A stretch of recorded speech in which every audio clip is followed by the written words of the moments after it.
کے اندر یہ بھی آتا ہے کہ سید عائشہ رضی اللہ تعالیٰ عنہ فرماتی ہے کہ میں نے خود دھویا، اور اس روایت میں یہ ہے کہ نبی صلی اللہ علیہ وسلم نے خود دھویا، اور پھر دوسرے میں یہ کھرچ لینا۔ السلام علیکم ورحمۃ اللہ، ہمارے چینل کو سبسکرائب کریں دینی ویڈیوز کو حاصل کرنے کے لیے، اور بیل آئیکن پر کلک کریں۔ السلام علیکم ورحمۃ اللہ وبرکاتہ، نحمدہ ونصلی ونسلم علی رسولہ الکریم، اما بعد۔ محترم سامعین حضرات، شرح بلوغ المرام اللہ کی توفیق کے ساتھ میں ایک دین کا طالب علم جس نے یہ شروع کی ہے، اور مسجد کے اندر درس ہوتا ہے اس کا، تو اس درس کے دوران ایک حدیث آئی جو کہ منی کے حوالے سے تھی، تو میں نے یہ بہتر سمجھا کہ اس کو صحیح معنی میں ریکارڈ کر کے عوام الناس تک پہنچایا جائے۔ یہ مختلف ہی مسئلہ ہے، لیکن میں وہی ذکر کروں گا جو اکثر جمہور کا موقف ہے۔ پہلے تو ہم یہ وضاحت کرتے ہیں کہ منی کیا چیز ہے۔ اللہ تعالیٰ قرآن مجید میں فرماتے ہیں فَلْيَنظُرِ الْإِنسَانُ مِمَّا خُلِقَ، ضرور بضرور انسان کو دیکھنا چاہیے کہ وہ کس چیز سے پیدا کیا گیا ہے، کس چیز سے اس کی تخلیق ہوئی ہے، اس کو غور کرنا چاہیے۔ خُلِقَ مِن مَاءٍ دَافِقٍ، اگلی آیت میں اللہ نے فرمایا کہ وہ پیدا کیا گیا ہے، اس کی تخلیق کی گئی ہے اچھلتے ہوئے قطرے کے ذریعے، یعنی اس منی کے ذریعے اللہ تعالیٰ نے اس کو پیدا کیا۔ اللہ تعالیٰ اس قطرے کا محتاج نہیں تھا، لیکن اللہ تعالیٰ نے یہ قانون بنایا ہے کہ اس منی کے قطرے سے انسان کی تخلیق ہوگی، اس لیے اللہ تعالیٰ نے خود قرآن مجید میں فرمایا کہ اس کو انسان کو اسی سے پیدا کیا گیا ہے، یعنی اس کے ذریعے یہ چھوٹا سا قطرہ ہوتا ہے، پھر اللہ تعالیٰ نے درجہ بدرجہ انسان کی تخلیق اس پر کی ہے، اور وہ قرآن مجید میں وضاحت سے بھی بہت ساری جگہ پر موجود ہے۔ تو منی پاک ہے یا ناپاک ہے، پہلے تو ہم بلوغ المرام میں جو احادیث ہیں اس کو ذکر کرتے ہیں۔ سید عائشہ صدیقہ رضی اللہ تعالی عنہ فرماتی ہیں کہ نبی علیہ السلام یغسل المنی، اللہ کے رسول صلی اللہ علیہ وسلم منی کو اپنے کپڑوں سے دھوتے، ثم یخرج الی الصلاۃ، پھر آپ صلی اللہ علیہ وسلم نماز کی طرف جاتے، میں ان کپڑوں میں دھلے ہوئے نشانوں کو دیکھا کرتی تھی۔ صحیح بخاری مسلم کی حدیث ہے۔ اور دوسری حدیث والی مسلم، حافظ ابن حجر رحمہ اللہ نے صحیح مسلم کی نقل کی، اس کے اندر کیا ہے لَقَدْ كُنْتُ أَفْرُقُ مِنْ ثَوْبِ رَسُولِ اللَّهِ صلی اللہ علیہ وسلم فَرْقًا فَيُصَلِّي فِيهِ، کہ میں نبی علیہ السلام کے کپڑوں سے اس کو منی کو، خشک منی کو کھرچ لیتی تھی، اور آپ صلی اللہ علیہ وسلم اسی میں نماز پڑھا کرتے تھے۔ تیسرے الفاظ کیا ہیں؟ تیسری حدیث کے اندر الفاظ یہ ہیں کہ میں اپنے ناخن کے ساتھ کھرچ لیتی تھی۔ تو یہ تین طرح کی باتیں ہم نے بلوغ المرام کے اندر دیکھی احادیث کی صورت میں۔ نبی علیہ السلام نے دھویا۔ ایک روایت کے اندر یہ بھی آتا ہے کہ سید عائشہ رضی اللہ تعالیٰ عنہ فرماتی ہے کہ میں نے خود دھویا، اور اس روایت میں یہ ہے کہ نبی صلی اللہ علیہ وسلم نے خود دھویا، اور پھر دوسرے میں یہ کھرچ لینا،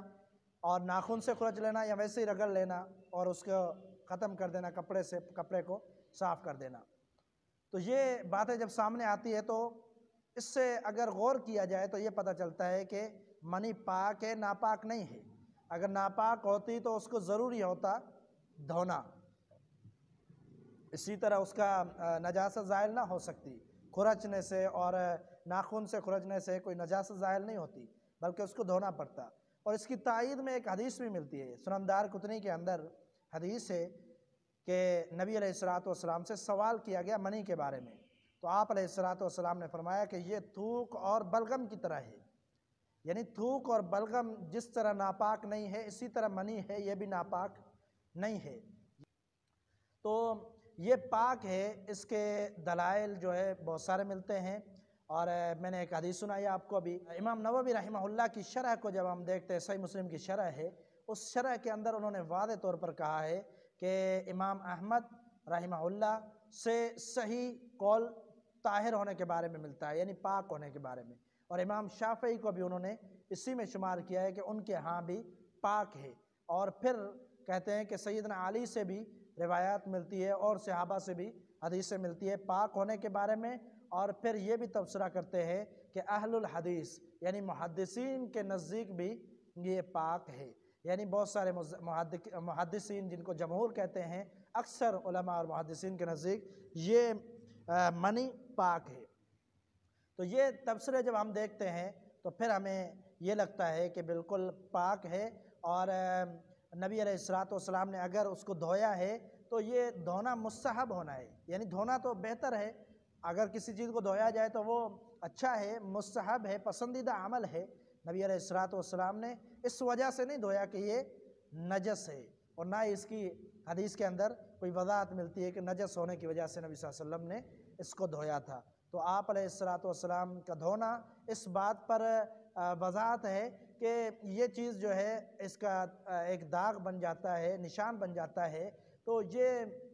زائل کرنا چاہیے، اور لوگ جو دیکھتے ہیں وہ کراہت محسوس کرتے ہیں، ناپسند ہے لوگوں کے ہاں، تو اس کو دھو دینا چاہیے تاکہ وہ نشان زائل ہو جائے۔ باقی اگر اس کو کھرچ لیا جائے خشک کو تو وہ کپڑا پاک ہو جاتا ہے، اس میں نماز بھی پڑھی جا سکتی ہے، جیسے ہم نے حدیث کے اندر ابھی سنا تھا تھوڑی۔ تو یہی بات درست اور راجح ہے کہ پاک ہے، اور اس کو زائل کرنا چاہیے۔ اگر کوئی بندہ دھونا چاہتا ہے دھو لے، اگر دھونا نہیں چاہتا تو وہ کھرچ لے، اگر خشک ہے تو اس کو کھرچ لے تاکہ وہ زائل ہو جائے۔ اسی طرح کہ غلام رسول سعیدی، مولانا غلام رسول سعیدی رحمہ اللہ، جو بریلوی مکتبہ فکر کے بڑے عالم تھے، انہوں نے صحیح مسلم کی شرح بھی لکھی، اس کے اندر انہوں نے یہ ذکر کیا کہ یہ پاک ہے، اکثر کا قول اسی پر ہے، اور خود اپنے بارے میں فرماتے ہیں کہ تمام جانوروں کی بھی منی پاک ہے۔ اسی طرح شیخ عبد القادر جیلانی رحمہ اللہ نے غنیۃ الطالبین کے اندر یہی ذکر کیا ہے، اس کے پاک ہونے کی طرف گئے ہیں۔ تو اکثر محدثین کے قول، اقوال اور شروحات سے معلوم ہوتا ہے کہ یہ پاک ہے اور ناپاک نہیں ہے، اور کچھ لوگ جو ہے بڑی جسارت کے ساتھ ان دلائل کو ایک سائڈ پر لگا کر بڑے نازیب الفاظ استعمال کرتے ہیں، اور کہتے ہیں کہ اگر یہ پاک ہے تو پھر اس کو کھاتے کیوں نہیں ہے، فلاں فلاں اس طرح کی باتیں۔ تو ان کے لیے عرض ہے کہ پاک تو مٹی بھی ہے، زمین بھی پاک ہے، مٹی بھی پاک ہے، تو پھر مٹی کھائیں، کیوں کوئی اور غذا آپ استعمال کرتے ہیں؟ تو مٹی کھائیں۔ تو پاک، ہر چیز پاک جو ہے اس کو کھانا ضروری نہیں ہوتا۔ پاک ہونا اس کا مطلب ہے کہ اس سے کپڑے پلیت نہیں ہوں گے، اور اگر وہ لگ جائے تو وہ ایک روایت پیش کی جاتی ہے کہ اس کو تشبیہ دی گئی ہے کہ پیشاب کے ساتھ اور پاخانے کے ساتھ، تو یہ تو نجس چیزیں ہیں، تو وہ جو روایت پیش کی جاتی ہے وہ روایت ضعیف ہے، اس کو ضعیف قرار دیا گیا ہے، اس لیے اس سے یہ دلیل قوی معلوم نہیں ہوتی۔ تو بہرحال یہی بات ہے کہ زائل کرنا چاہیے، پاک ہے، ناپاک نہیں ہے، لیکن اگر کپڑوں کو لگ جائے تو جو حدیث پر عمل کرنا چاہیے کہ یا تو اس کو کھرچ لینا چاہیے اگر خشک ہو جائے، لیکن اگر گیلا ہے تو اس کو نشان کو مٹانے کے لیے دھو بھی سکتے ہیں۔ اللہ تعالیٰ مجھے اور آپ کو سمجھنے کی توفیق عطا فرمائے۔ وما توفیقی الا باللہ۔